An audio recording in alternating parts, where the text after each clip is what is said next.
మరో breaking news చూస్తున్నాం. YCP Hindupuram MP అభ్యర్థి గోరంట్ల మాధవ్ రిలీవింగ్ పై సందిగ్ధం కొనసాగుతోంది. హిందూపురం పార్లమెంట్ అభ్యర్థిగా వైసీపీ తరపున గోరంట్ల మాధవ్ భార్య సవిత నామినేషన్ దాఖలు చేసే అవకాశం కనిపిస్తోంది. సవిత పేరుపై బీఫామ్ ఇవ్వాలని పార్టీ నేతలకు జగన్ సూచించారు.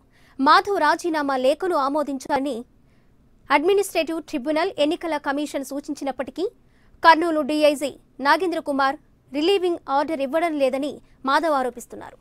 ఉదయం లోటస్ పాండ్లో జగన్తో భేటీ అయ్యారు.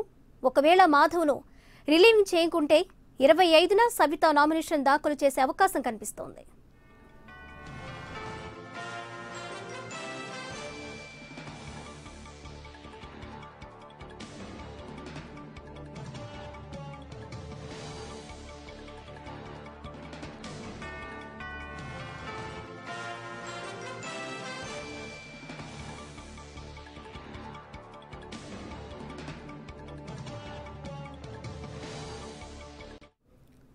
వైసీపీ హిందూపురం ఎంపీ అభ్యర్థి గోరంట్ల మాధవ్ రిలీవింగ్ పై సందిగ్ధం కొనసాగుతోంది.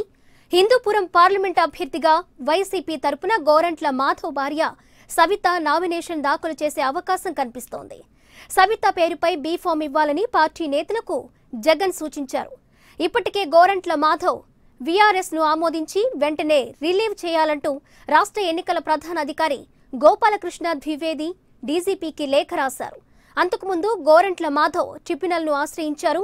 రాజకీయంగా తనను ఇబ్బందులు పెట్టాలనే ఉద్దేశంతో వీఆర్ఎస్ ను ఆమోదించడం లేదని ఫిర్యాదు చేశారు. ట్రిబ్యునల్ కూడా నామినేషన్ కు అడ్డంకులు లేకుండా రిలీవ్ చేయాలంటూ కర్నూలు డీఐజీని ఆదేశించింది. ట్రిబ్యునల్ ఈసీ ఆదేశాలను కూడా కర్నూలు డీఐజీ నాగేంద్ర కుమార్ పట్టించుకోవడం లేదని గోరంట్ల మాధవ్ ఆరోపిస్తున్నారు. ఈ నేపథ్యంలో ఉదయం లోటస్ పాండ్లో జగన్తో భేటీ అయ్యారు. ఒకవేళ మాధవ్ను రిలీవ్ చేయకుంటే 25న సవిత నామినేషన్ దాఖలు చేసే అవకాశం కనిపిస్తోంది.